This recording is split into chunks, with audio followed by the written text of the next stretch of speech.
Hey. Welcome. How are you? Shit. I was going to do what we did last time. Welcome. No, it's too late now. Sorry. Okay, wait. Welcome to episode. Which one is it? That's the trick 14. question. 14. Is that right? Yeah. Oh, good for me.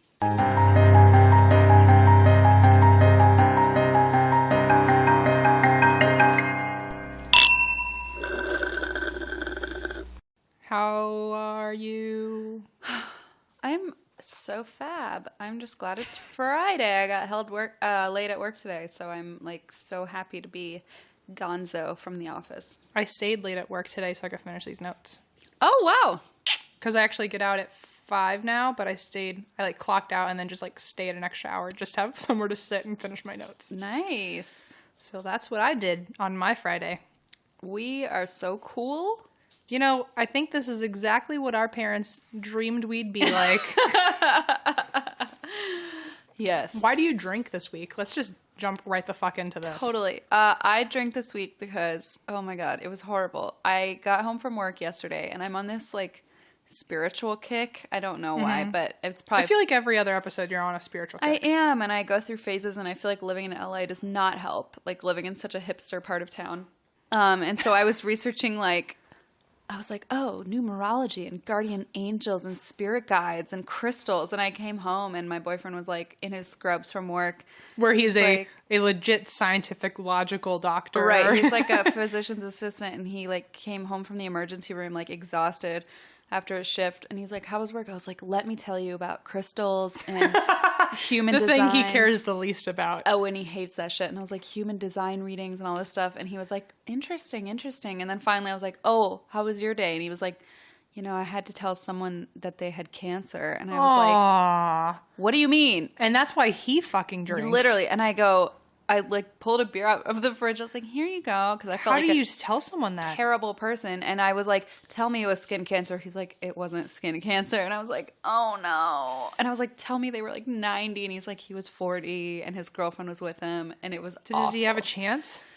Say he told him stage 1. Well, he doesn't have medical insurance. So they don't know what to do. But I'm probably not supposed to even talk about it. But I don't know. Whatever. It's just sad. Okay. It's horrible. I don't know. Anyway, why do you drink this week? I didn't think of a reason before. Oh, that's okay. I mean, usually I just have one. Yeah, that's kind of a good sign. Earlier today I was homesick. Does that count? Aw, yeah. I was homesick over weird things. One of the people at work was talking about how they were thinking about putting a couch in one of their rooms, in their bedroom. Oh. And in my hometown childhood room, I still have a couch in my bedroom from when I was in high school. So I started thinking about it. And then the person I was talking to was like, but that's kind of tacky. And I was like, whoa, hold up. Whoa. Basically, I miss my couch. Oh. So I'm sorry. I know it's a stupid reason for most people, but I've had a lot of sleepovers on that couch. Homesickness is the worst feeling. But I get to go home 2 weeks from now. That's 2 weeks? Oh, that's exciting. Yeah. Oh, good. Anyway, do you have news for me? Yeah, I have a couple little things. So you know how we talked about the Dybbuk box a while back? So one of our listeners named Kevin, hashtag classic Kevin. Classic. Wrote us and said he lives near Thirsk, which is where that chair was. And he goes, I'm right by that museum.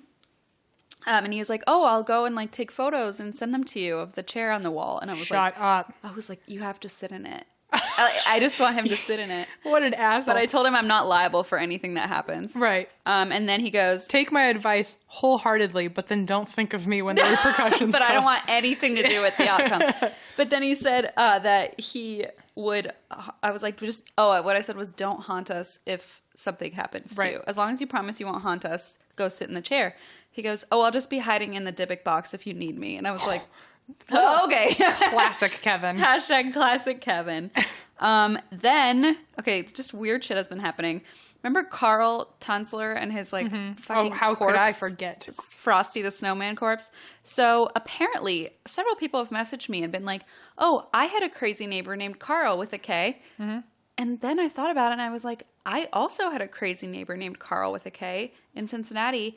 And it actually gives me goosebumps. It's like a ghost story. It's not really a ghost story. It's like a creepy story when I was little, my brother and I were playing in like the sunroom, and it was dark out, and we were doing a puzzle, and I distinctly remember putting the duck puzzle piece into the spot, and I heard this knocking, and it was like a room that had glass windows surrounding it, and we heard this knocking right above us, and they were sort of like doors with glass panes, and I remember I was probably 5 and my brother was 3, and we kept hearing this knocking, and I was too scared to look up, and my brother said, like, Christina, what is that? And I said, it's just the wind, because I didn't want to scare him. And I remember I was like doing the puzzle, and I told him to like find this piece, and I looked up, and there was like a white gloved hand, and that's all you could see. Shut the fuck up, Christine. And it was banging on the window. Shut the fuck up, Christine. And then it tried the handle, and I didn't know what to do.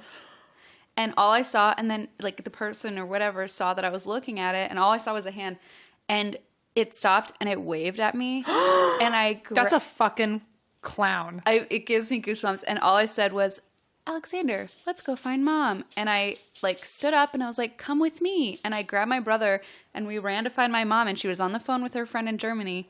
And I'm like, there was a white hand at the door, and she goes, I'm on the phone. And I'm like, Mom, it was da-da-da. And she goes, you're imagining things, like just totally not listening. And I was terrified. And I guess the next day she went outside, and in the snow there were like footprints, and they went back to this creepy guy Carl's house, and she apparently, so to me she was like, oh, it was nothing, like blah blah blah. Right. So for years I thought there was just like a disembodied hand, like probably she should have told me, but I guess it went back to that guy's house. What was he trying to get? Was he trying to like break in? Nobody knows. I mean, he had a fucking glove just on. a weird elderly man who like wandered around. But if you don't talk to him, why is he just trying to open your fucking door casually? Crazy. I don't know. The honestly, wave is the creepiest part. Like you're interacting he like paused, with him now. And then he waved. It really scared me. And so for years we talked about the white hand. Then I finally found out years later that this guy Carl was from Germany or Austria, I don't remember which, and like just was a like kooky, not nice old guy. And my mom said she just did not have good experiences with him. And he so he did that to us and like tried to scare, I think he was trying to scare us, I don't really know. And then who knows what would have happened though if that door was unlocked? I know. He literally could have killed you, and he had gloves to hide his fingerprints to do it. Fucking creepy. So my mom was like, okay, don't ever like interact with him, and told him to like go away. And then years later, I mean, I'm talking after my parents' divorce, like 10 years later down the road, at least 12 maybe. So we're living in this new house in a totally different neighborhood in a different part of the city. And we live right off this like graveyard. It's like a Jewish cemetery. And it's like basically our backyard. And one day I'm like wandering around, and I found his grave like in my backyard. Shut the fuck up. And you can see it from my bedroom window. And my mom goes, yeah, I didn't want to tell you, but he's buried like right outside our house. Like our new house that's a different part of the city. And I'm with the glove lying on the I know. tombstone. So I like when I was growing up, or when I lived there, I would like look out the window. I'm like, if a white hand appears in my window, I will scream. But apparently he died and was buried right outside my new house, miles away. Anyway, that's my story of Carl, the crazy Carl. So apparently a lot of people have crazy Carl neighbors. I didn't have a neighbor like that. I just had really nice neighbors. I'm saying that because they might be listening. I don't actually like Carl's them at all. probably listening too. No, I had that neighborhood where like all the parents raised the kids together. I love that. Growing up, we would just be watching TV at like 9:00 on a weeknight, and all of a sudden like 10 neighbors would just walk in and be like, who's drinking? It's like, hey. I feel like I was meant to be born into that. I think you were born to meet me so I could bring you that. Maybe that's it. Because I 0% did not have that. We did not. We always got robbed and just locked all our doors. And oh, no. It was not no. And Carl would just show up at the windows at night. So perfect. Great times. Any other fun things? One more thing. So one other user named Sydney Cray on Twitter wrote me, and she sent a picture of her dog, and she said, this is my Geo. Mm-hmm. And I was like, oh my goodness, you have a dog named Geo too? I've never met another person. Yeah, another Geo. And she's like, yeah, and he's such a cute, I think it's like a beagle. And then she goes, don't make fun of me, but he's named after Giovanni Bernard. And I was like, did you have to walk out of the room? For a moment I was like, Em must have like, this is a prank. Yeah.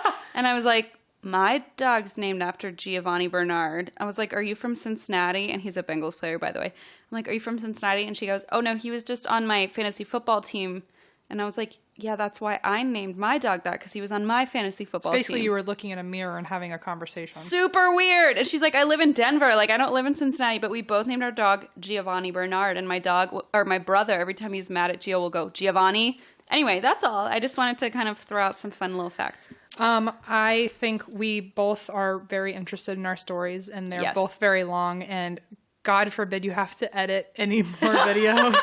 So I'm going to skip milkshake and wine facts today. Dun, dun, dun. Because they're just going to put us on a tangent that we can't escape. Before we forget, though, what are you drinking? Oh, I'm actually drinking white wine today. I'm drinking a Toasted Head Chardonnay, which is my favorite one of my favorite Chardonnays. But the reason I don't drink it is because it's kind of pricey. It's like $11-12 out here.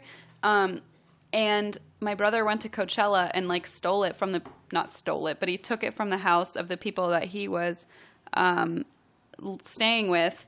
And he like brought it back for me. So now I have this nice Chardonnay. So thank you, Alexander. I am drinking a chocolate milkshake before you. Don't ask. House of Pies. Again, House of Pies. I feel like that's just going to... Why don't they sponsor us? They will. It's a matter of time. I already talked about them on my Instagram, and I got nothing from them. HOP. We'll do some grassroots marketing over there. Okay, perfect. So I did a story that's actually... I realized I hadn't done a Virginia story yet. Oh, so hometown. Speaking of being homesick, AF, I was looking up like the most haunted places in Virginia. Cool. And one of them actually is on a campus of... And when I looked it up, this one happened to be on the college campus that one of my best friends went to. Cool. So my friend Cece, who has written into a listener story at one point. Yes. She went to a college, Radford University. Okay. And isn't that where my friend Lindsay went? Mm-hmm. Ah! Yeah. Hey, Lindsay. I don't know if you're listening, but... Oh, yeah. Hi. Also, Christine failed to totally tell me that she had a other friend out here from Virginia. And this random friend and I sat next to each other when we both went to Christine's improv show. And we were making small talk. This was before she told me she was from Virginia. She was like, oh, I went to a school called Radford. And I was like in Virginia? And she was like, yeah, I'm from Virginia. And I was like, I'm from Virginia. And then I told her like the town I was in. We had a whole... Oops. And then after the show, Christine shows up and is like, oh, you guys met. And I was like, why the fuck didn't you tell us we're from the same town? It doesn't occur to me. I don't know. Of all the places you meet two people. She and I don't talk about Virginia. Like, I don't know where I didn't remember where she was from. We won't get into that. Okay. This is the St. Albans. Albans? I should have fucking asked. I think it's Alban. I think it's Alban too. Alban. Mm-hmm. St. Albans Sanatorium. I feel like I've heard of that, but I don't know why. It's one of the most active locations on the East Coast. And there's several chunks to the history of it that go back to the 1700s. So in 1775, there was a woman named Mary Draper. And she immigrated to Virginia in a colony that her and her family and a couple other families that made this community called Draper's Meadows. And it was on land that is now... it's on the site of where Virginia Tech campus is now. So in 1775, this was during like the French and Indian War, and they were living on land that belonged to mainly Shawnee tribe of Native Americans. And one day, the Shawnee natives attacked Draper's Meadow, and they killed 5 different people. They tried to kill anyone that was in the colony, but a lot of people had gone out for the day. Oh. And so they killed who they could. Anyone that they didn't kill, they would take captive. But the 5 people that they did kill, 3 were men and 2 girls. One of them was Mary's mother, and one of them was Mary's niece. Oh, no. And then, so there was a journal piece that she left behind to tell the colonists, like, what happened. Like, the colonists that... luckily weren't there. Right. They ended up coming back, and one of the men that they killed, they had decapitated him and left his head in a bag on their front porch. Oh, no. So that the colonists could come, and they literally saw a bag with one of their colonists' heads. Oh, no. And then they wrote, her mother was tomahawked and scalped. No. And then Mary's sister-in-law's infant child was brained against the side of one of the cabins. And brained means literally grabbed by the baby ankle and swung. No. And then smashed its head into the side of the cabin.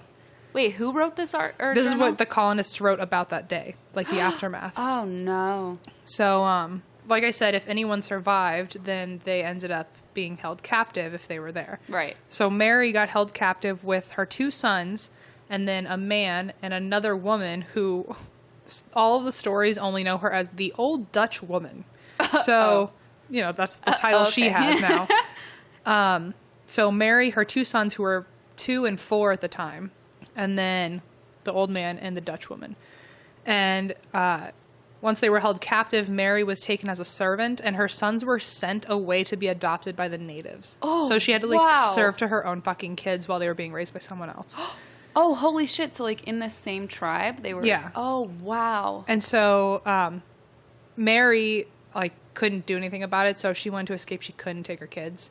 So she had to, like... Holy shit. Give that up. But she ended up escaping with the Old Dutch woman, and they... The Old Dutch. And they escaped by... In 40 days, they made it 500 miles to the next colony over. And they brought no food, no supplies. It was just like a spur of the moment, this is our chance escape. And so they just scavenged during, like, the whole trek there. To a point where the Old Dutch woman got so hungry that multiple times she tried to eat Mary. Okay. Like, alive and raw. Okay. They then ended up finding the other colony where Mary's husband was, and they got back together and moved to the land that is now Radford campus. Okay. And they, I guess, said see ya to those other kids because they had 5 more children in its place. They're like, they'll be fine. They're like, okay, let's just try that again. Oh but my God. one of those kids ended up being sent back once he turned 17. Like, I guess they just... Really? I don't know if they were both supposed to, but one died, or... But all I know is that one of them at 17 got back to them. Wow. How crazy. So that's one story, and that's just, like, some, like, bad juju of, like, a lot of Indian wars and decapitating people and putting their heads in bags. Just the whole land is fucked up in that way. But then in 1865, during the Civil War, one of the more gruesome battles happened right on Radford's campus, too, at the site of Cloyd's Mountain. And in only an hour, this battle killed over 1,200 men. So, holy shit. Immediately lots of... Bad juju? Bad juju. Now that it's a little time's passed, it's now been 30 years later. Uh-huh. And Professor George Miles is now buying part of the property to build a school on it called the St. Albans Lutheran School for Boys. So, and this was 1892. Okay. Professor Miles favored admitting wealthy and athletic boys to the school. A lot of websites I saw said that he kind of had that forward-thinking way that colleges now do, where they kind of put athletics at a higher standard. Right. So he really encouraged men to be strong. And by men, I mean, like, fucking boys. Children. So he ended up not favoring the weak, which ended up encouraging a lot of bullying. It reminds me of, not to put that out there, but it reminds me of the Hitler Youth before World War II when they... Oh, yes. Because they, like, recruited, like, healthy, fit boys. And Yeah. then they would encourage the children to, like... bully the weed weak. out the kids who couldn't Survival stand of the it. fittest. Yeah, it was and all like that. the like strongest race. I mean, it was more extreme to like Right. Aryan race, but it was a similar concept of like No, that's definitely the same idea. Even though it wasn't talked about during that time, there were a lot of kids who ended up killing themselves. So there was a lot of suicides on the property. Oh no. There was also a maintenance man there named Donald, but he apparently also went by Smokey. And this maintenance man was a homosexual pedophile.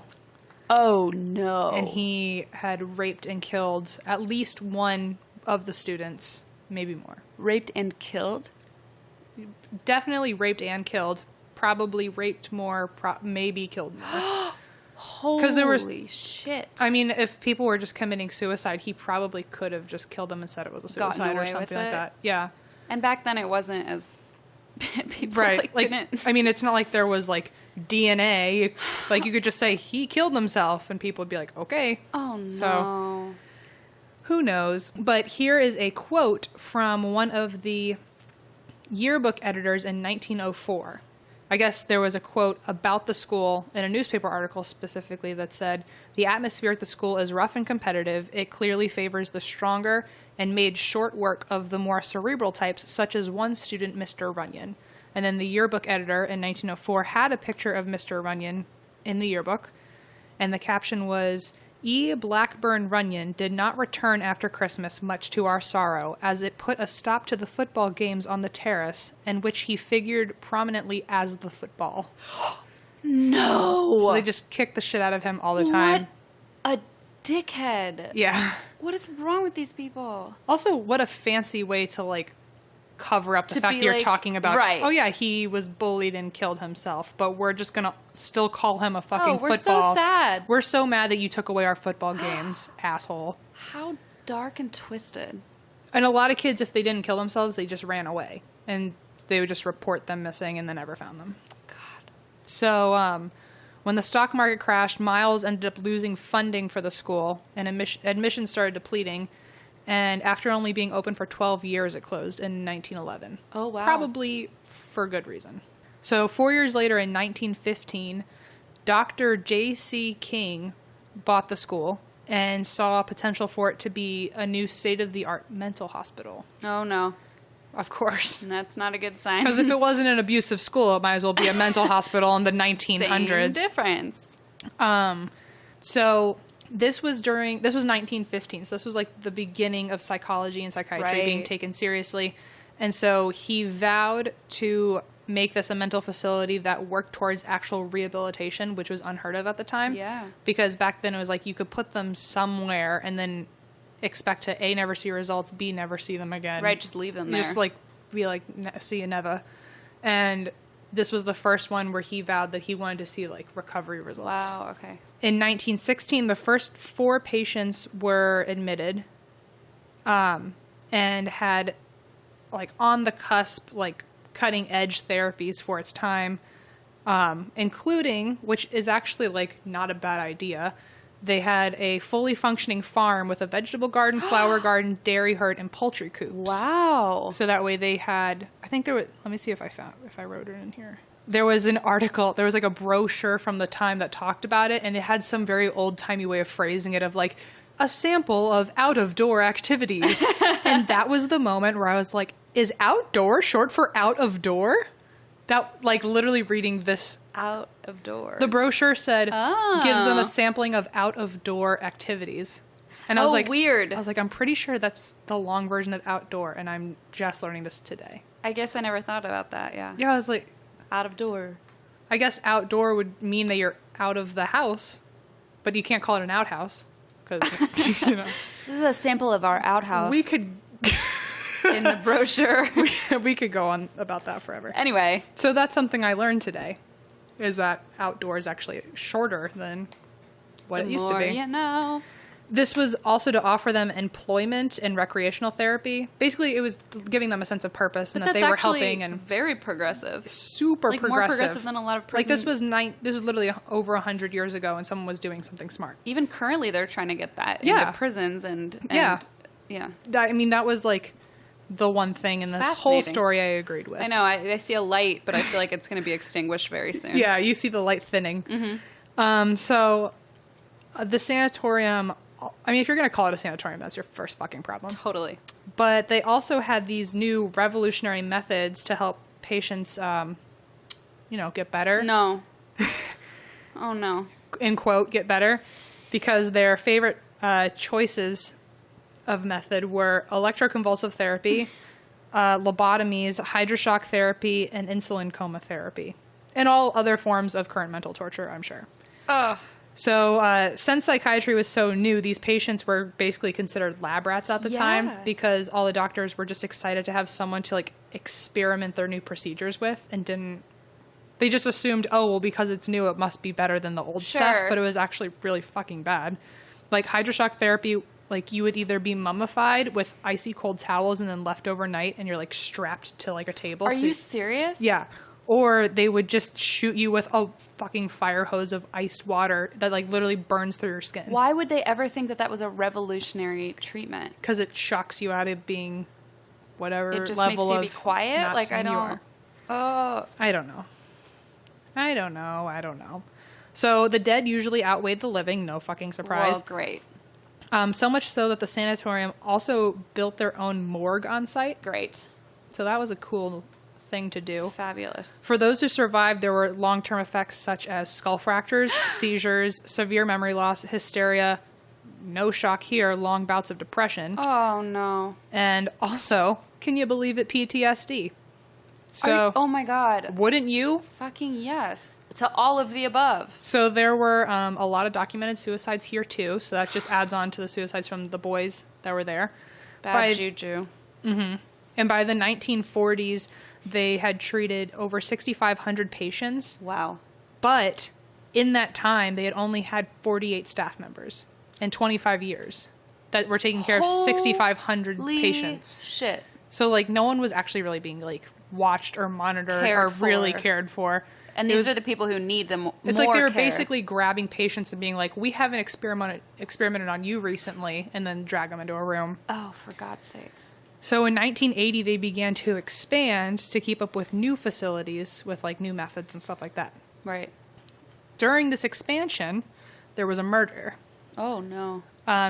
Gina Hall had allegedly been murdered and buried under the building. Because while it was all open, because they were building a whole new section of it, they started in the basement, and she knew this guy named Stephen Epperly. Uh-huh. And Stephen Epperly, his job, he happened to be a construction worker on this site where his job was to pour the gravel on, like for the foundation pits. Yeah. And I guess he was friends with Gina Hall, or they somehow knew each other beforehand. People saw them out the night before, and then she just miraculously went missing. So the cops found a whole bunch of her bloody clothes and items all around town. Oh, no. But her car was only like 100 yards away from this construction site. So the cops like found enough evidence to know that Stephen Epperly probably killed her, and so they were able to put him away anyway. And fun fact, this is the first conviction in Virginia history where they didn't have a body during any part of the investigation and were still able to convict someone for murder. Wow. So on top of all that horrible history, there's a murder of someone now just like buried under there. Okay, so then in 1990, another health clinic bought the facilities, and basically the hospital became vacant. So by 2004, this whole facility was totally closed, and it ended up getting bought by a previous patient of the hospital named Tim Gregory. And he made it a mission to renovate it back to its original, like how it looked, like every inch of it he wanted to totally refurbish. And he wanted to build an enlightenment center for people to see what the patients went through. Oh my God. Good for him. And so he does all these different events to try and save up money so he can personally put it back to as good as he can. Yeah. His like main event that he puts on is during Halloween. They do a lot of like haunted tours and stuff like that. Oh, wow. So anyway, here's all the ghost stuff. Yes. The first one I thought was worth mentioning was Donald, or Old Smokey, the pedophile. Oh, fuck him. A group of male paranormal investigators went in because I guess the story goes that Donald will only talk to men because he's most attracted to them. And he like stays in this, I don't know if he like, if that was where he worked, if in this closet. I don't know if that was like his workspace or if that's where he like would take kids. Oh no. We don't know, but that's like where the most activity comes from him. And so people say the closer you are, or if you're even willing to sit in the closet, then sometimes he'll talk to you. And so all these investigators were like, we'll go into the closet with you if you talk to us. And they gave it maybe 30 seconds. And all of a sudden, the only words that came out of the spirit box were each of their names. Nope. I thought that was pretty cool. Holy And they crap. hadn't been saying their names, so like it had to know. It like holy crap. So I thought that was cool. There's also full body apparitions in the ward of the old hospital that was for just the alcoholics. You can also hear clinking of like at least once they're dead, they're drinking in there. My people. And then tourists and investigators have both experienced disembodied conversations, screams, footsteps, and they've seen objects move. They've been pushed. Cece also told me that there's a ghost on one of the higher levels that will literally throw you over the stairs. Like, not push you down, but toss you over the fucking railing. What? Wait, what? And I watched a couple interviews online, and there is a guy who said that he got thrown over the railing a few times, and he works there. Did he break his leg? I think it's a low landing. He didn't go into it. Oh, okay. He was kind of an off kind of guy. I would throw him down the stairs too. No, like I was watching the interview and I didn't really know. He was taking a really weird path with it. Like he kept explaining things in a really weird way, so it was kind of hard to catch up with him. So there was also a bowling alley somehow in this sanatorium, because why great. not? Apparently it was a reward for the patients who were doing well. Oh. But also one of the hospital patient's daughters was down there and died. Either she died there or someone killed her down there, or like another patient kind of had kind of snapped and hurt her. But somehow a little girl's spirit is down there, and her name is Allie. And I don't know if they just if her name's Allie or if they named her after the bowling alley. And I don't want to be that person that says it, but I thought about it. But it is definitely the first thing that came into my head. Right. So the bowling alley is also where Gina is said to be buried under. Oh, wow. So there are 2 ghosts there. There's also it's called the suicide bathroom, where at least 4 different people killed themselves. No. There were 2 different pipes, water heating pipes on either end of the room. Yeah. And someone had hung themselves on either end. Oh, no. So there was one person who killed themselves over there. There's another person at one point who hung himself on the other set of pipes. I don't know how one of them died. And then the 4th one was a woman who she broke the mirror and tried to swallow the glass shards. No. To kill herself. Don't do that. So that seems to be a really heavy place to do some... Yeah. A lot of people will leave a camera there and just kind of leave it running for the night. And then they'll go investigate other rooms. And when they come back, the camera's moved at a very obvious angle. Wonderful. It's almost like someone just took the camera and just kind of pointed it somewhere else, but you can see it do the shift. Oh, no, that's creepy. Yeah, when you watch it later on the playback, it's creepy. It's moving as if someone behind the camera is moving it, but then you remember you left it alone. So creepy. There's also a boiler room. Of course there is. And Always. That also is super dangerous for women, because I guess a couple women were raped down there as well. Oh, no. When it was a hospital that the people who claim to be helping you would bring the woman down there. No. And because they're crazy, no one will believe them. It's really fucked up. It's so sad. So usually if women go down there, there's an angry kind of gravity towards them. Sure. Also, a couple women were killed down there. And when one investigation group went down, they sprayed luminol to see if there was any stains anywhere. Yeah. And you could literally see a giant blood puddle, and then something had dragged through it out the front door. No. They'd also done some EVP sessions where they were talking to them and then playing it back later to see if they heard anything. They've done spirit box readings to see if there was an immediate intelligent response. Right. And during one of those events, an investigation group asked them, where did you take the bodies? Once you killed them, where did you take the bodies? And later, when they played the EVP the next day, you could hear right away a voice says, over the fence. No. It's so fucked up.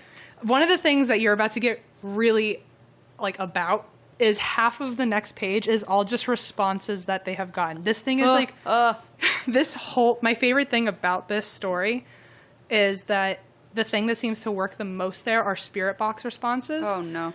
And so there's literally just lists and lists, and there's all these clips. There's a whole website of clips. Oh god. That people will bring in of shit that has been said. And holy shit. so people can see nurses walking around the halls where the nurse station used to be, and there's one nurse who's all about intelligent responses. So wow. My favorite thing when I was an investigator was the flashlight sessions, where you would take, those yeah, and then you take the battery and screw it a little bit. So those the mag lights. Yeah, the heavy black flashlights where you have to twist the front of it with the actual lens on it. You have to twist that off to get to the batteries.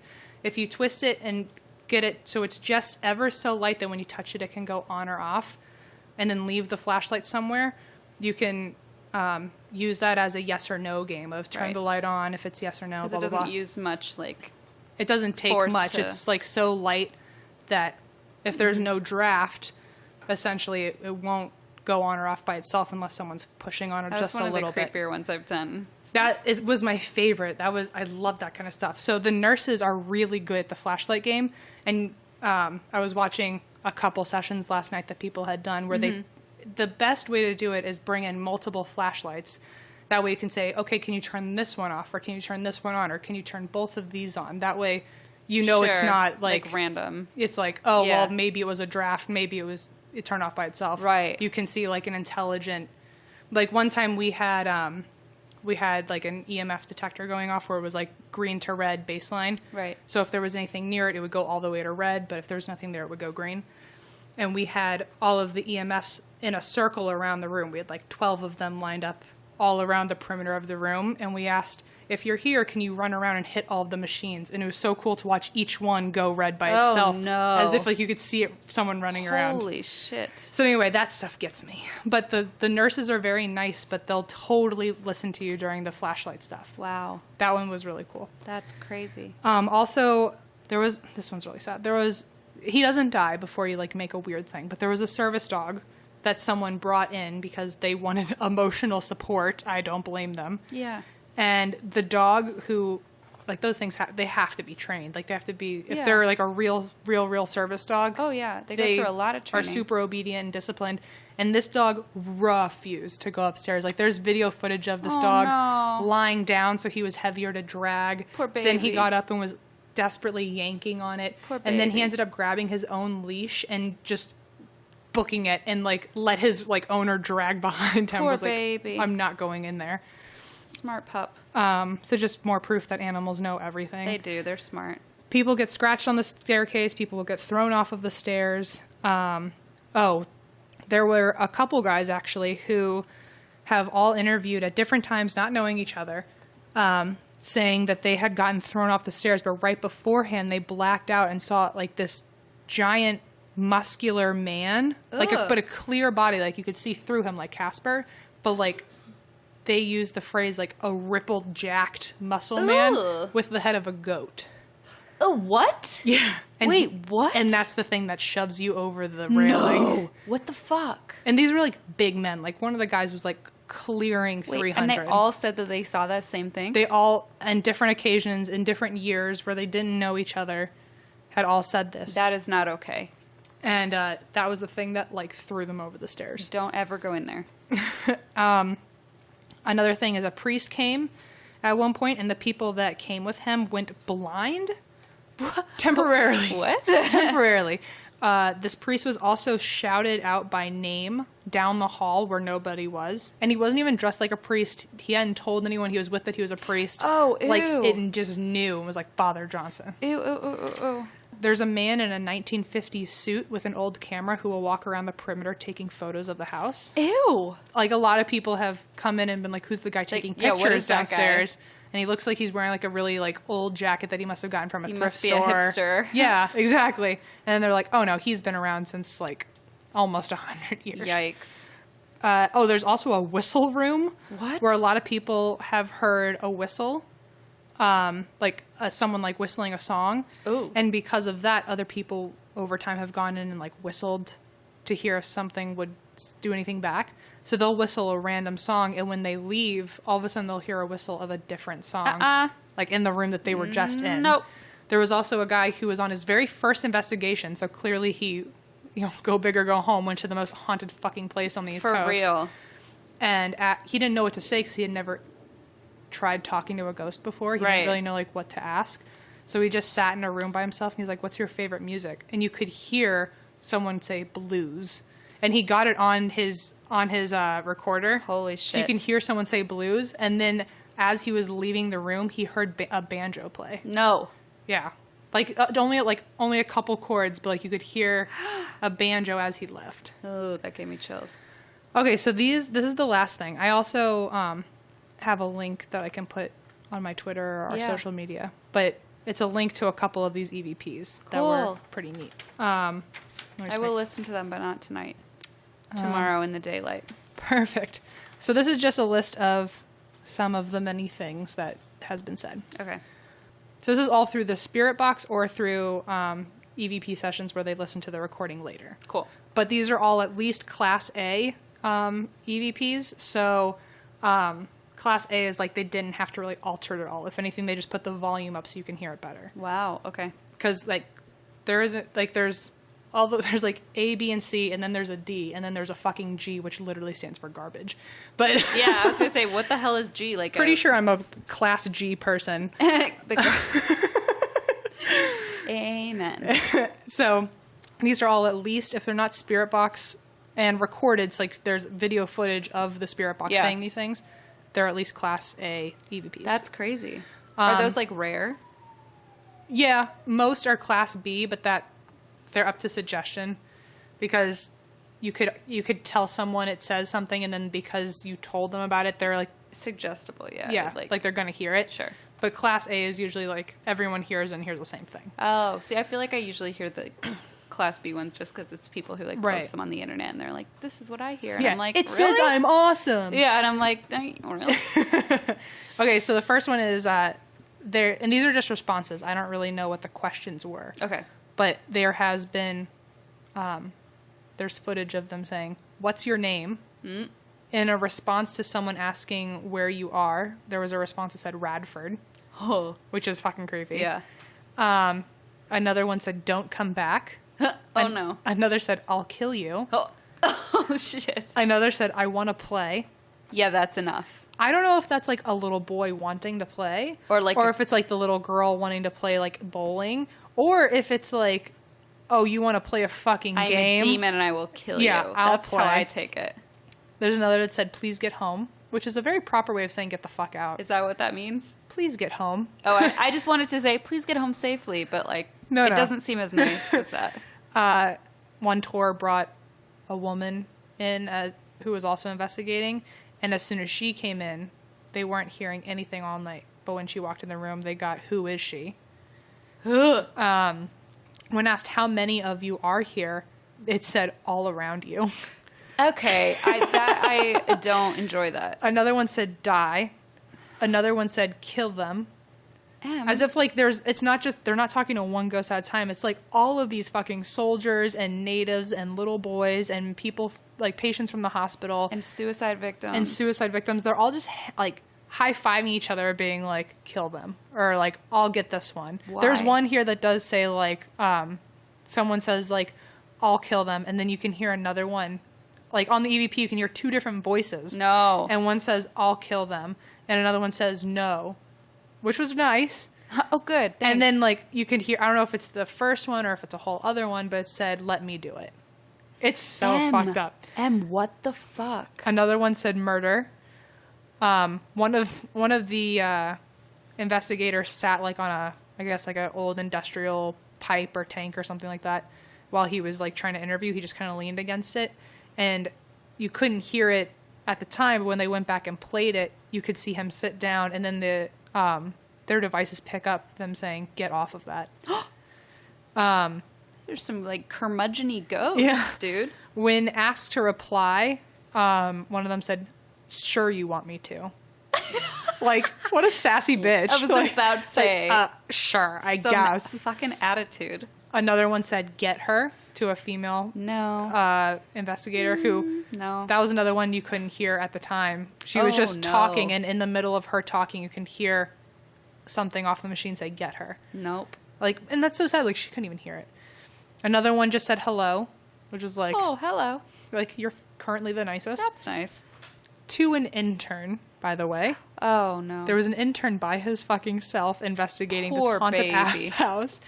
And you could hear a whisper. But you can hear it's definitely a clear whisper. And something saying, "What a weak kid." Like, funny in that they're being judgmental, but then you remember it's probably like the president or the professor from that school being like, "What a weak kid." Or it could have been one of like the stronger bully. No. Who was like, "What a weak kid. Like, we can get him. We could take him." That's so fucking sad. It's not funny anymore. And then when asked how many spirits were in the room a different time, they got this was the one I want to show the link to, because this was very, very clear. When asked how many spirits were in the room on a spirit box, so it's like a direct voice, you can hear it right away. You could hear something say 7, and then they ask again because they wanted to like confirm that they actually heard something. They're like, "Can you tell me again who's here?" And you can hear like a growl scream go 7. You could not miss it. My God. When this one's always cool, I think. But instead of asking how many people or how many spirits are we talking to, like how many of you are there that we can't see, one of the investigators said, how many of us are here, to try and get like an answer that they could confirm. And they said there were 5 in the room, but they came with 10 people, and said they got a spirit box reading that said 5, and then you could hear something else say no, 10. Oh, that was the creepiest. God. Like they knew about the other 5 that weren't in the room. Oh my God. Yeah. And then this is who I imagined was probably a sassy gay. An investigator walking through the room was like, it's dusty in here, and a spirit shouted, "Fuck yeah."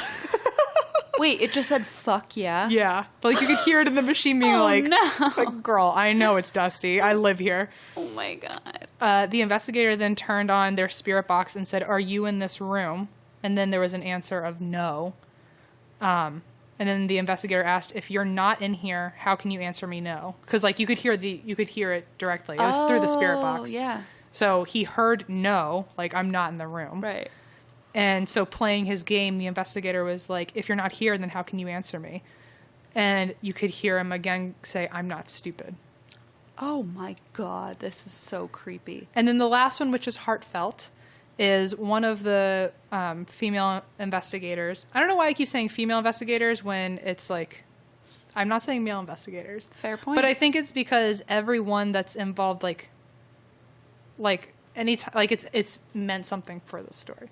I don't know. I just feel like I'm saying it a lot, so Explain I sound kind of I feel like I have to, but it. Anyway, you'll understand why in a second.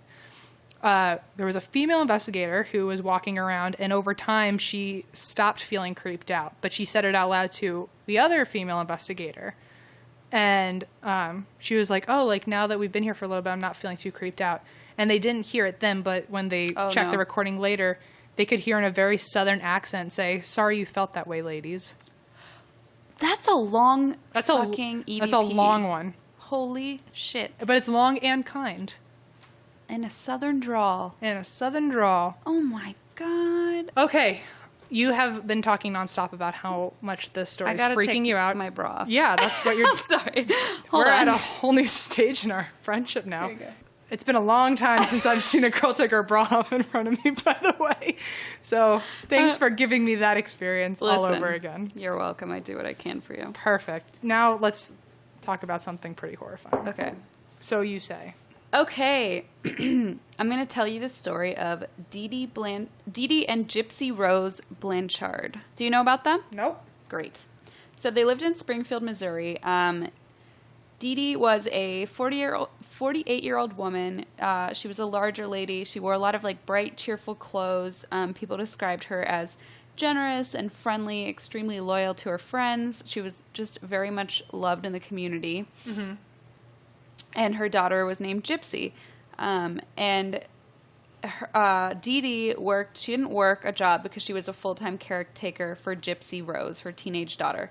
So Gypsy was tiny. She was about 5 feet tall, confined to a wheelchair, wore these big glasses, was pale, skinny. Her teeth were in terrible shape. And she had a feeding tube. And a lot of times she even had an oxygen tank that she would take around with her. And Dee Dee would tell people, you know, my daughter has several illnesses, including chromosome defects, muscular dystrophy, epilepsy, severe asthma, sleep apnea, and eye problems. So she had been this way since she was a baby. She was in neonatal intensive care, suffering from leukemia as a toddler. So she was just full of all these ailments. But Gypsy the daughter was really sweet, talkative, but she had this high childlike voice, and her illnesses had taken a toll on her. And her mom often reminded people that her daughter had brain damage and had the mind of a 7-year-old. Okay. But she was a really sweet girl, and the two of them were really close. The house they lived in had actually been built by Habitat for Humanity. Aww. And it had amenities, so it had like a wheelchair ramp, it had like jacuzzi tub for her muscles, and that kind of thing. And Dee Dee at the time became very close with a woman who lived across the street named Amy, who had 4 children of her own, and they kind of became like really close family friends, and they confided in each other. she told everybody, she told Amy and she told people in the neighborhood and people she knew that Gypsy's father was a deadbeat, who was an alcoholic, and who didn't support, Gypsy and her illnesses, and who, called Special Olympics a freak show and that kind of thing. Well, this guy deserves to rot in hell. Yeah. Let's just start there. Just not a good start. But they did seem really happy, the two of them, and people described them as just being extremely close and wonderful people. They went on trips to Disney World, like charity trips for her illness. They met Miranda Lambert through the Make-A-Wish Foundation. Hey. And then one day, in June of 2015, a status was posted on Dee Dee's Facebook profile that read, "That bitch is dead." What? What are you talking about? I found the post on Facebook. It's still there. No. Yeah. They didn't take it down? Nope, it's still there. Oh my You gosh. can't comment, but you can see all the people who commented when it went up. Yeah. And so a lot of family and friends were A, confused, B, upset with like the language of it. Right. C, just convinced either like her account was hacked or even like maybe they'd been watching like a weird joke or something. Yeah, they thought maybe she was watching a weird movie even. Like I read through the comments and people were just not believe in it. Yeah, or like just disturbed. Right. So then there was a new comment that came from Dee Dee's profile, like in between all the concerned family friends, that said, it's disturbing, by the way, anybody, okay, who has children or anything around. It said, "I fucking slashed that fat pig and raped her sweet innocent daughter. Her scream was so fucking loud, LOL," in all capital letters. What the fuck? Who? So everyone was like, holy shit. They called the police, obviously. A group of concerned neighbors went to her house, Dee Dee's and Gypsy's house. They noticed that Dee Dee's van was parked outside, and it was the only van that she could transport Gypsy in because she had the wheelchair. Right. So they were like super concerned. The search warrant came at 10:45 that night, and the police found Dee Dee's body in the bedroom. Oh. The mom. She'd been stabbed and had been dead for several days, but there was no sign of Gypsy, the daughter. Oh, my God. One of their neighbors organized a vigil and a GoFundMe account to take care of Dee Dee's funeral expenses and possibly Gypsy's if they found out where she was. Right. So everyone was freaking out. Obviously, they were like, how can anybody prey on this girl? Like, yeah, of all fucking people. Yeah, and like she didn't have her wheelchair, so... She literally was the most helpless. Like, there's no worse kind of person. It's very fucked up. There was this one girl who, remember Amy, who I mentioned, who was best friends with the mom. Right. So one of her daughters had actually gotten really close with Gypsy and said she'd felt like a big sister to her. But since Gypsy's mom never like left her side, apparently Gypsy had confided in her through a secret Facebook account. Oh shit! And told her under the name Emma Rose, and had told her that she had a boyfriend, an online boyfriend. Oh no. So she told the police, like, listen, I think you need to know this. And so the police obviously looked into it, and it turns out she had met somebody on a Christian single site and said she was in love with him. Gypsy hadn't told her mom because obviously her mom was not going to approve. Oh my gosh. And she was upset because she longed to like grow up and have a boyfriend like other girls her age. So the new boyfriend they found out was named Nicholas Godejohn, and they'd been talking for over 2 years. 2 years? Uh-huh. Must be nice. I wish I had a relationship 2 like years. that. Go on the internet, man. Oh. They hadn't met, but they were talking for 2 years on the internet. And Gypsy said she planned to marry him. They were both Catholic, had both agreed to the names of their children. Wow. Yeah. And she had planned for her mom to like meet him at the local movie theater casually and then discuss their relationship or whatever. So Gypsy had also told Aaliyah before that she had these thoughts of like romance and dating, even though her mom kept claiming like that she had the mind of a 7-year-old, but she still had these like, right. She had like sexuality and romance on her mind. She told Aaliyah that, so she was 18 and she told Aaliyah that Nick was 24. So the police took down his name and then they traced the IP address to Dee Dee's Facebook posts. The address was registered to a Nicholas Godejohn in Big Bend, Wisconsin. So that's at least he used his real name. where the posts were coming from. Well, it was like his IP address linked to his Wi-Fi or whatever. Oh. So the posts, For a second, I thought she wasn't getting catfished. Well, she wasn't. It was him. Yeah. Oh, yeah. It was him. I thought his name was going to end up being, like... Tracy. I was thinking, like, Lucifer. I feel like that's, like, the least likely thing that could happen out of this story. I mean, it sounds like he's already Lucifer. So... they dispatched officers to Nicholas's/Lucifer's home in Wisconsin. He surrendered quickly. They found Gypsy with him, safe and healthy. Really? That is not the story I thought I was going to hear. I know. Everyone was super relieved, but then they were like, wait. Yeah, what the fuck, though? What is happening? It turns out that, in fact, Gypsy hadn't used a wheelchair from the moment she had left her house a few days earlier because she didn't need one. What, did her mom have Munchausen? Yes. She could My walk. psychology degree. Munchausen by bitch. proxy, but yeah, close enough. Well, yeah. She could walk just fine. There was nothing wrong with her muscles, and she had no medication or oxygen tank with her. Her hair was short and spiky, but she wasn't bald. Her head had simply been shaved all her life to make her appear ill. She was well-spoken, but shaken. And she told the police it was all a fraud, all of it, every last bit, and her mother had made her do it. So it turns out Dee Dee, the mother, her name was actually Claudine, but she had gone by various aliases and misspellings over the years. For a while she went by Claudinea, which I just don't even know. Get over yourself. Like, that is not even a discreet name. Like, if you're going to hide from the law. Like, be Ruth. Yeah, you know? literally. Be like Julie. Anne. Like, something really... Claudinea is not subtle. Like you're asking to be noticed. And then she added an E to her last name because she was like, oh, that'll hide me. But it did, I guess. So, I mean... Yeah, maybe the most obvious ones are actually the most subtle ones. They found Gypsy's father, who had been only 18 when Gypsy was born. It turns out he had been involved in her life all along, had been sending payments, like money. Did the daughter know this, though? Uh-huh. So wait, the daughter knew about this whole scam the whole time? Uh-huh. She knew she was fine? Yes. Oh. But she had been her mom had been training her to do this since she was right. 2. No, so I it get was, that. You know. For a second, I super sympathized with her because I thought she had no idea her dad was in her life and had no idea that she wasn't sick. Her mom just told her, and so she just believed it, not that she knew something was up the whole time. Well, there was a moment where actually her dad asked her, like, what did your mom tell you? Like, did she... Because he found out that her mom had been...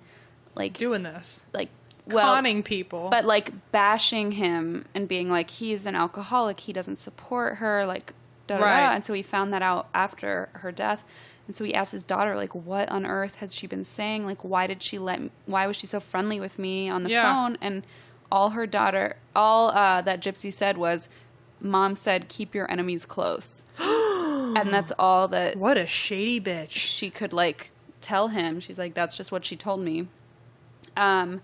So it turns out that, like, when Gypsy was born, her dad was only 18 and her mom was 24.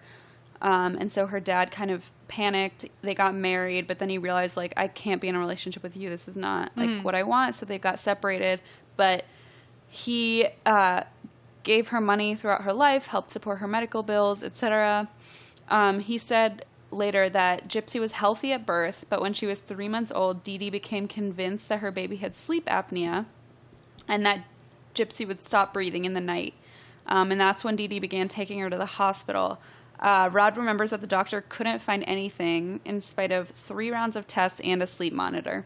What Dee Dee would tell people is that Gypsy had a chromosomal defect, and that's how she explained to people how bewildering, like, her illness was, because she wasn't diagnosed with anything. And a lot of her health issues, she claimed, stemmed from, like, her chromosomal defects, as she put it. Right. What a diplomatic way to say there's nothing wrong with my child. Yeah. And the crazy thing is that a lot of Munchausen by proxy cases start with sleep apnea. A lot of times parents will say, oh, they have sleep apnea, and it'll, like, stem from expands, that. yeah. It's just really fascinating. Apparently it spiraled really quickly. Dee Dee would always come up with a new idea of what was wrong with her daughter. She'd find a new doctor. She'd find a new drug. And she had actually once worked as a nurse's aide, which I guess is another sign of Munchausen's, is like the parent to like learn it all. had worked in medicine, because a lot of times that's part of like their mental, I don't know, awareness of illnesses and their terminology and that kind of thing. So she was good at like remembering the terminology and like spitting it back at doctors and nurses, and that was part of the way that she kept people like in this loop. Like with the wool over their eyes. Yeah. And I guess the way she used those terminology was like a wall. Like she would just spit all these words out, and nobody can argue. Yeah, nobody can like argue with that. So Rod, her dad, Gypsy's like biological father, eventually remarried, had children, other children, but would like have family outings with her when she was growing up, and then eventually Dee Dee like stopped visiting and said she's too sick, you know, but he would still like support them financially and that kind of thing. So Dee Dee would tell doctors that Gypsy had seizures every couple of months, so they started putting her on anti-seizure medications. Dee Dee told multiple doctors that her daughter had muscular dystrophy, even after a muscle biopsy. But really, she wanted a jacuzzi. Well, maybe. Basically. It's quite a roundabout way to get it. It's like how a lot of people go to doctors to get pills. It's like, can I just tell you I have muscular dystrophy so I can have a hot tub? Yeah. And will you pay for it? It's a really roundabout way to get a hot tub. But yeah, so Dee Dee would tell people that her daughter had muscular dystrophy even after a muscle biopsy proved that she didn't. She said there were problems with her eyes and ears also, and insisted that she had poor vision and frequent ear infections. So doctors would frequently operate on her. To do what?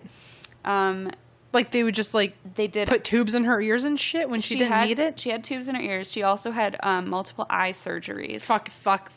Because her mom talked I'd be like, let me be blind. Into saying that she had like vision problems and couldn't see and da-da-da. And so they did actual surgery on her eyes and ears. I'm over the story officially. It is too late. And this is too dark. So after Katrina hit, she told everybody that her daughter's medical records had been washed away in the hurricane. Oh, that's fucking convenient, isn't it? Convenient. Nice. They moved to Missouri. Gypsy had been involved with charities for children with disabilities from the time she was small. They stayed at like Ronald McDonald homes. And apparently that was the biggest benefit that Dee Dee had gotten, is that they stayed at all these Ronald McDonald houses. Oh, what a treat. Over the years. What a treat when there's actually nothing wrong with your child. Yeah. So it kind of, again, spiraled from there. They got free flights from a volunteer pilots organization. They stayed at a lodge for cancer patients. They got free trips to Disney World through charity organizations.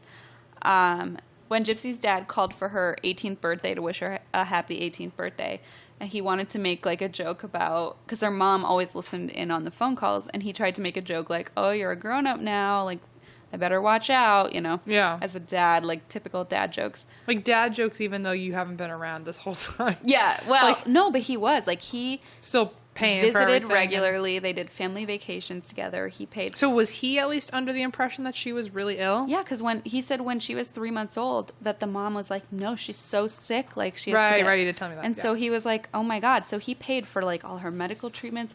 He and his new, like, her stepmom were taking her on trips. Like, Jesus. They took care of her. It just was. That's really, a father, by the way. And he had no idea, like, that she was bashing him. I mean, he knew she was sick, but he didn't know about any of the. They did like local video, like local news stories and things like that on the two of them. Right. And the mom never told him like anything about that. So they were like known in their town because of all these news stories. Right. And they were. I guess she didn't tell him about all like the charity benefits they were getting, obviously. So he just thought, you know, I'm supporting my family.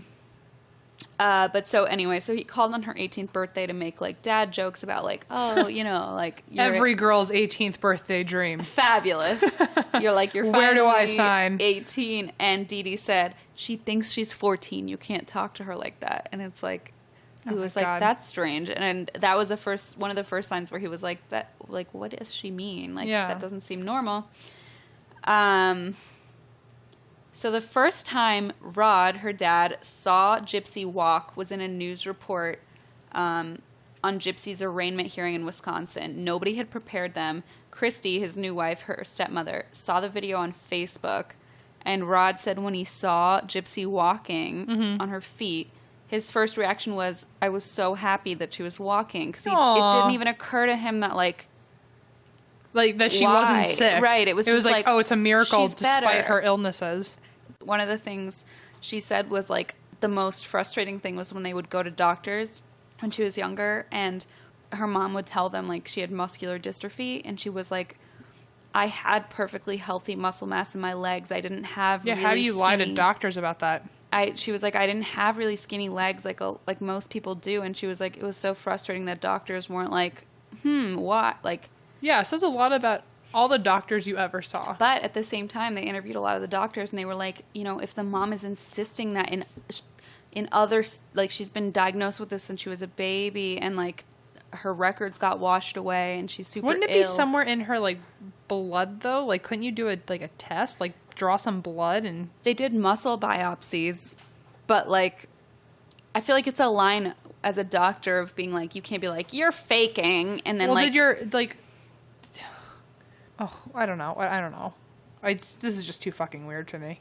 So, Gypsy doesn't know the full story. Like, she's still confused about things because her mom didn't explain everything. Did her mom really believe this shit, though? I mean, if you're going to let your daughter get fucking biopsies performed on her... Well, Munchausen by proxy is, like, a mental disorder. So, it's like... Right.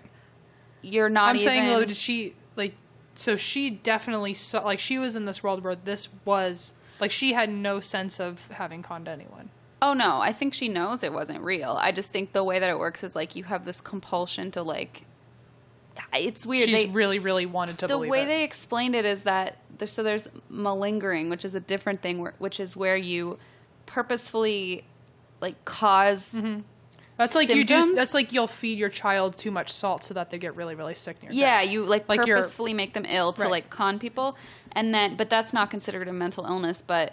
That's just abuse. Yeah, but Munchausen by proxy is considered a mental illness, so I don't know, like, the distinction, but I guess it's, like... I don't know if she really, like...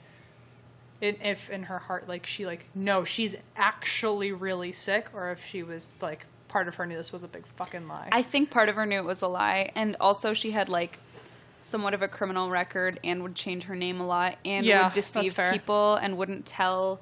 her husband, you know, she kept a lot of secrets from people. Yeah. So I think at least part of her knew, like, sounds like a real good con job. I'm deceiving people. Yeah. So it's just caused all sorts of controversy, obviously. So Gypsy doesn't know the whole story. There was a lot that her mom kept away from her. For example, when she was arrested, Gypsy told the police that she was 19. They found her birth certificate. It turns out she was 23. Ooh, girl. She had no idea. She really didn't know. No idea. She didn't know what medication she had been on in her lifetime. Oh, that's fucked up. There was a pile of medications. Some of them weren't even prescribed to her at all. Her mom was just able to get her, like, certain meds. One of them was a tranquilizer that she had put her on. What the fuck? And... so she had been, I mean, since she was 3 months old. So oh that my God. fucks with your body. Especially obviously. when you spent your whole life and you don't actually know what's been in your system. You're just completely on drugs for your whole lifetime. Yeah. So that obviously, I mean, she was only 5 feet tall. Who knows if that had anything to do with it? But her mom was, like, very tall, and so was her dad. So who knows if that, like, fucked with her development? Right. Whatever. Probs. Most people say yes. Yeah, it's not like they were Flintstone vitamins. Yeah. They were like, Imagine a tub of Flintstone vitamins. That would... I hated yuck. those. It'd be like swimming in chalk. Those used to make me throw up. I don't know why. Well, at least they wouldn't make you 5 feet tall. Amen. I can't talk. I'm 6 feet fucking tall. It's not great. You ate way too many Flintstone vitamins. I know. So, okay, Munchausen by proxy. So the person feigns or induces the physical and psychological symptoms on somebody else for no other obvious reason except for sympathy and attention. And it is like a psychological disorder. So I guess it does kind of remind me of like narcissism or something that, like, you can't explain. It's just like an inherent thing where they just want the attention. Like Geo. basically, Geo has it, and thank God he doesn't take care of me because he'd probably drive me into an don't early you know? grave.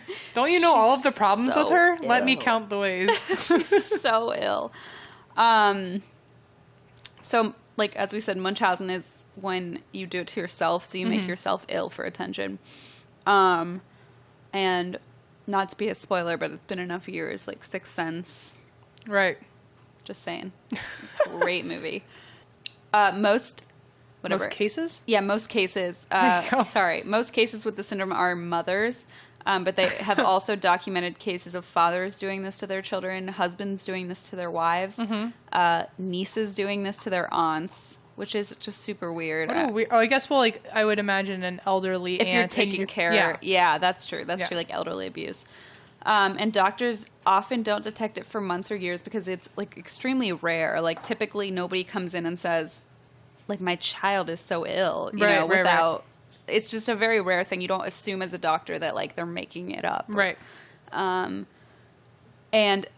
like, one other thing I read was that the longer you do it, like, especially if you're a parent with a child, the longer you kind of engage the child or even an adult in it, the more likely they are to cooperate. So they'll just jump on board with you, especially as a child, because their whole goal is to, like, get approval from the parent. Right, they're not thinking, like, they think you're right. So if you're just they're saying, gonna listen to whatever you say. You're sick, or, like, pretend you can't walk or whatever. You're just gonna do it.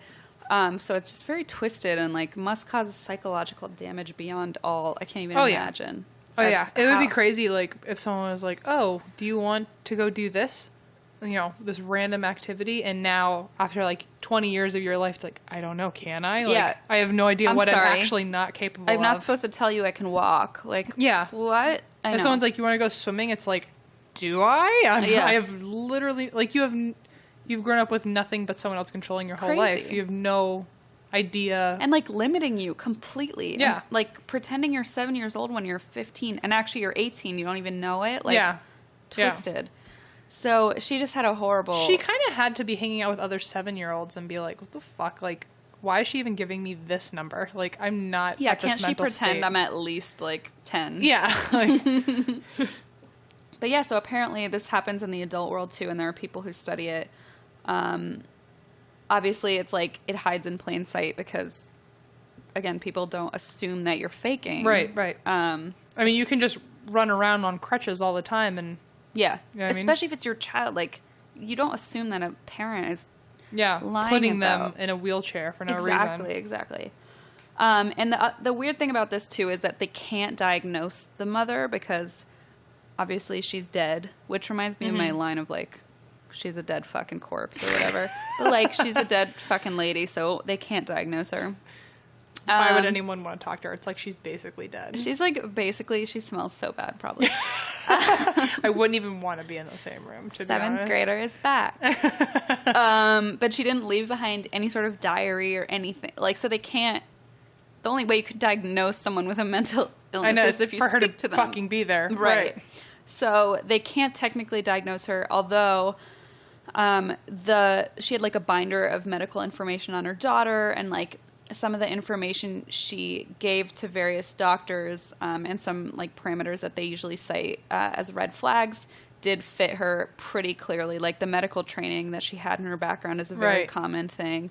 Do you think, like, I wonder if she sat down and was like, oh, she must have this, this, and this, and decided it all in one night, or, like, every couple years she'd throw in a new thing? Well, that's what her her ex-husband, Gypsy's dad, said, was that she would kind of just create this gigantic web of lies where... So it just kept getting worse? Yeah, so she would lie about something. Then, like, someone would question her about it, so she would just add on to it and create, like, all these diagnoses.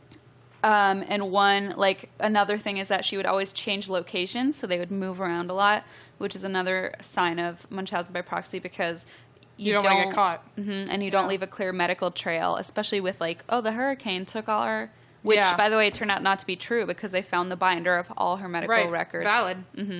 So clearly she knew what she was doing, like she was lying.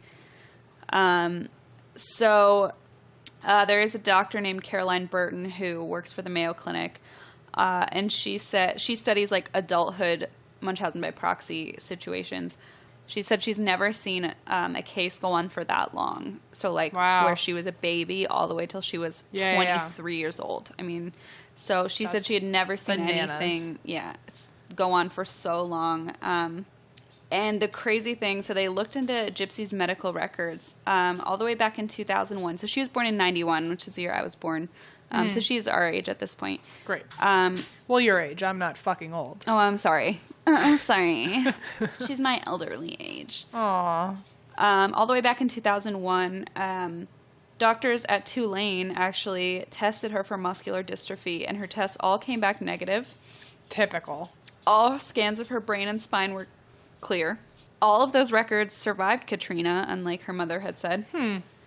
Nonetheless, Dee Dee continued to insist to doctor after doctor that Gypsy had muscular dystrophy. Most of the doctors appeared to take her word for face value, which, you're right, like, is questionable. I mean, it's one of those things where it's like you see so many patients every day and you don't necessarily think to be like, I'm going to question you on your daughter's health. But at the same time, like, sure, there were signs that she probably wasn't ill.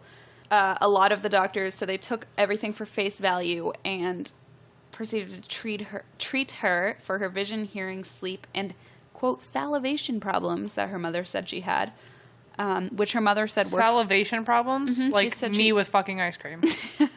Yeah, I mean, I already called my friends at Tufts and we're going to do surgery on you. Yeah, so her mom told doctors that she had a salivation problem that needed to be taken care of. So Gypsy's eye muscles were repeatedly operated on for alleged weakness of her eye muscles. I know, it makes me want to scream. Tubes were put in her ears, like you said, for alleged ear infections. She was given a feeding tube. She ate very little by mouth, surviving on cans of Pediasure. There had to be a doctor somewhere being like, I feel bad for this fucking kid. We don't need to be doing this. Is his name Blaze? How did you know? My boyfriend was involved. Long ago. There is one. But so she ate Pediasure into her 20s, like into her early 20s. I knew someone who ate Pediasure into their like teens, and we were all like, girl, you gotta quit. Whoa. I knew people who took it after, or that was Pedialyte. Pedialyte. Mm-hmm. Are they not the same hangovers. thing? No, Pediasure is like for infants. What's Pedialyte? For toddlers? It's like an electrolyte thing. I don't know. Oh, whatever. It was all weird and it all looked gross. It's disgusting. But yeah, so she basically survived on Pediasure. It's like a meal replacement, sort of. Like Slim Fast. Yeah, well into her 20s. Her salivary glands were injected with Botox. Then her mother complained that she drooled too much. So they took out her salivary glands. They surgically removed them. I'm going to lose my mind. Gypsy's teeth rotted out and had to be extracted. But it wasn't clear whether that was just poor dental hygiene or the mix of medications and severe malnutrition. I'm going to guess the medications. I'm going to guess all of the fucking above. Sorry. Infinity and beyond. So most doctors didn't pick up on any of these hints that anything was wrong, or at least if they did, they didn't act on it. But there was one exception. His name Blaze. Was not Blaze. Oh. I'm sure it would have been Blaze if you were practicing medicine back then. But in 2007, a pediatric neurologist named Bernardo Flasterstein. Of course that was his name. My second guess. Really generic. You could have guessed it on right. It was actually, it's on my list of baby names. Bernardo Flasterstein. Just Flasterstein, actually. I hadn't thought of Bernard. Bernardo, though. Oh, the Italian Bernard. Bernardo's not bad. Okay, so he was consulting on the case in Missouri, and he became suspicious. He said he had his doubts from the first time he saw Dee Dee and Gypsy. Dee Dee's stories about Gypsy's myriad illnesses didn't fly with him, and he actually wrote a note to her primary care doctor after the first visit and wrote in bold, underlined type in the note, "The mother is not a good historian." So, like, she's not telling, like, her medical history correctly, or something's off. He said there was an unusual distribution to Gypsy's weaknesses for a muscular dystrophy case. And he said that he gave the case the benefit of the doubt, sent her for all the usual tests, the MRIs, the blood work, and everything came back normal. And he said, I remember having her stand up, and she could hold her own weight, ! Yeah. Flasterstein actually diagnosed the mother with Munchausen by proxy. Someone finally had to. Yep. So he told her that and explained his assumption. And he said, I assumed she got my notes, but she never showed up again. And the nurses said she was really upset, left, never came back. There was actually a time that Gypsy tried to escape her mother. They went to a science fiction convention, and she met a man, and they started talking online. And at this time, Dee Dee was telling everyone that Gypsy was 15 when she was actually 19. Great. But the man was 35. He took Gypsy back. Who was actually 63. Yeah. We're all living in like an alternate time universe. Yeah, I'm 49, by the way. Oh, that's my lucky number. Is it really? Mm-hmm. Wow. I knew it. I'm 22. Stop it. So he took Gypsy back to his hotel room, and Dee Dee found them.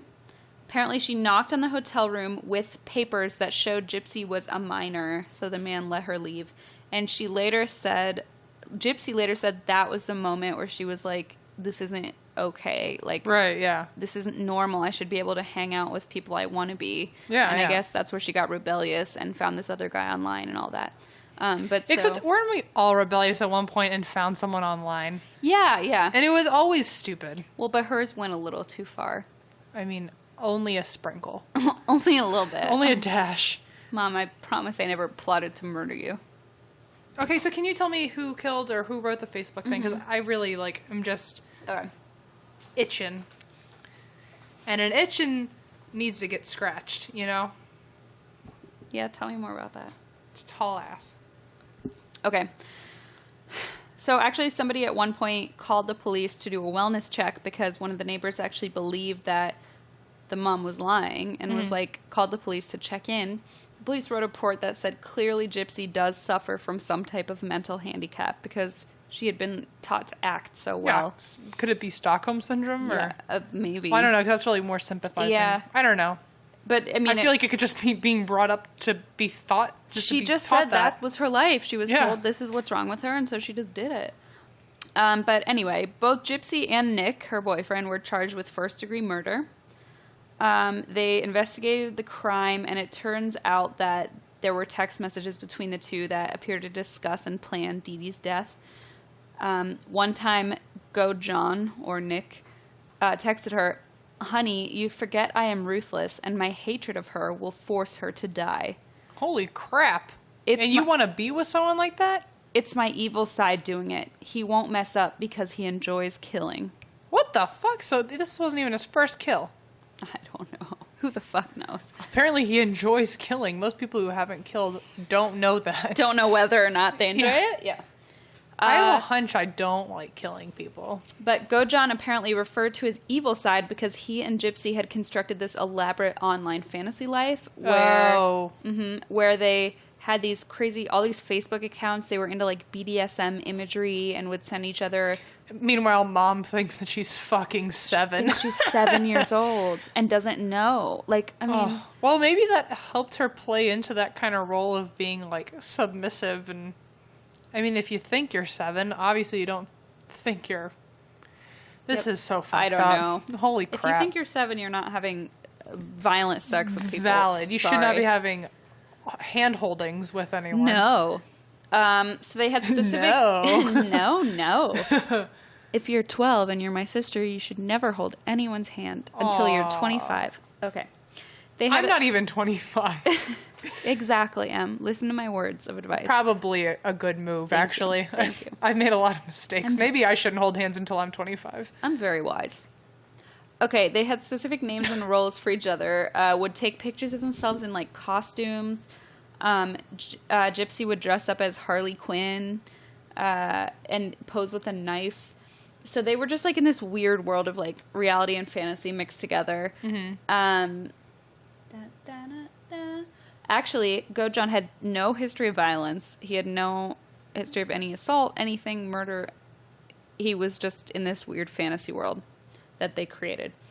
The only thing he had ever been arrested for was lewd conduct at a McDonald's in 2013 where he was watching porn on his tablet. They told the police he was the one to wield the knife. She said that while her mother was being stabbed, she was in the other room listening. Aww. Did she feel bad at all?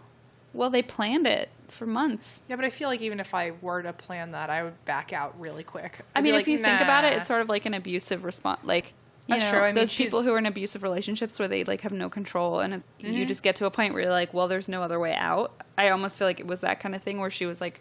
Do you think she, like, wanted her mom to die? And, like... Or do you think she was just in an abusive relationship with this guy and just went along with what he wanted? No, I think she was in an abusive relationship with her mom. And, okay, that makes sense. I do. I mean, that's just... I mean, she 1,000% was. Right. I mean, I'm obviously not in the place to say, but... There's just so many weird factors. Wrong. Yeah. So on July 5th, she pleaded guilty to second-degree murder. The judge gave her the minimum sentence of 10 years, so she'll be eligible for parole in about 7.5 years. And at that point, she will be 32 years old. She's now at the Women's Eastern Reception Diagnostic and Correctional Center in Vandalia, Missouri. Her hair is long, her skin is clear and healthy, and she wears proper glasses instead of these giant... And her legs are fully functional. Mm-hmm. She's off all her meds, and there have been 0 health problems since she has been out of her mother's control for about a year. Oh, good. Nothing. Does she regret the murder?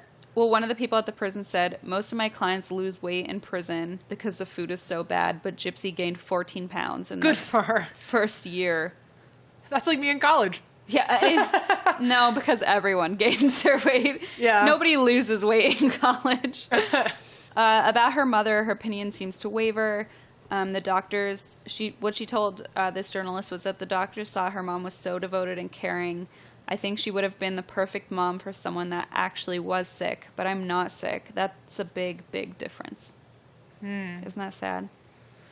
Gypsy doesn't think she actively deceived anyone. She said, I feel like I was just as used as everybody else. She used me as a pawn. I was in the dark about it. The only thing I knew was that I could walk and that I could eat. As for everything else, well, she'd shave my hair off and she'd say, it's going to fall out anyway, so let's keep it nice and neat. Gypsy said her mother told her she had cancer and would tell her that her medication was cancer medication. So she just accepted it. If your mother tells you since you're 3 years old that you believe cancer... So Gypsy was actually the one who had the idea to post about the murder on Facebook because she wanted the police to take note and go find her mom. So she was like... so she had some, like... There was a reason. Because it was several days later, and she was like... She told her boyfriend, like, I need to post something alarming on Facebook. Right. To get alarming indeed. Attention. And she said she told him that, but then he decided what to write. So it was like that bitch is dead. Fuck. Or whatever. In terms of her prison sentence, Gypsy is like just in a super accepting state. And she tells people she feels freer in prison than she did when living with her mom. I don't blame her. At least they let her walk everywhere. Yeah. And she has probably a friend. Not on like 30 medications at once. You know? She's on 0 medications now. Mm-hmm. That tells you something. And she said, I was raised with what my mother taught me to do, and those things were not very good. And then she said something along the lines of, my mother raised me to be a liar, but all I want is to be an honest person, and I feel like I can be that here. So whatever. Now she's, and she gets out at age 32, so hopefully she can rebuild a her life. Decent life. But yeah, it's just wild how like that even enters a parent's mind of like, oh, this is, and I don't think it's like I have a great idea. I really do think it's like a mental illness of like a compulsion of, this will get me attention. I don't know. I don't know. It's just crazy. It's so sad. It's like one thing to do to yourself, but then to do your own child when they're like 3 years old. Mm-hmm. And put them in a wheelchair and shave their head. I mean, it's just so twisted. Yeah. But she got so much out of it. News stories and trips to Disney World and meeting Miranda Lambert. Like, I would do many things to meet Miranda Lambert. Fair point. I kind of get that a little on that end. If you want me to shave your head, I'll do it. nah, just get me to Miranda Lambert. Mm-hmm. Who's around right now, I think, because Stagecoach is going on. That's right. Well, that was a great, happy way to end my week. Hello. How well, let's listen to a horoscope for Geo. Oh my god, I have such a good one. Okay. So here is Geo's horoscope for the day. I'm ready. I'm ready. You're not going to like it. Aw. Is someone being a bit greedy in regard to you right now? Their nonstop attention and eagerness to spend time with you has been quite flattering, but today you might be starting to feel a bit claustrophobic. No. You've got a more introverted personality than you might realize, and it's wishing for some peace and quiet. Of course, you don't want to hurt this person, feelings, by rejecting them, but you need to tell them to give you space. If you don't, they could start to annoy you. I think that's wrong. The stars are wrong. They have not aligned. Mercury is in retrograde. Literally, we're best friends. Today, when I showed up, I didn't even say hi to him yet, and he had already leapt on. He was like, I'm ready for that hug. That's so fair. If I'm being claustrophobic, maybe he needs to not, send me those Mixed kinds signals. of signs. Yeah. I'm just telling you what the stars are saying. I give him ample wiggle room to leave if he's not interested. But he will sit still and let me kiss on him and love on him and give him compliments. He's a lucky, lucky guy. You're acting a little defensive, Em. Because I don't want to let him go. Anyway, I saw that. It was the first one I opened, and I was like, holy shit. That's so real. On that note, we never know how to end these things, so. Listen, we love you guys so much in it. Like, I can't even deal. The affection that we show to Gio, we also show to you. Yes. Be lucky that you're not in the same physical location as us. You can find us on Facebook. You can find us on Twitter and Instagram. And you can find us at our website. And that's why we drink.com. You can also find our Patreon there. Our handle is ATWWD podcast. And you can email us your stories for our next listener's story that comes out the first of every month at andthat'swhywedrink@gmail.com.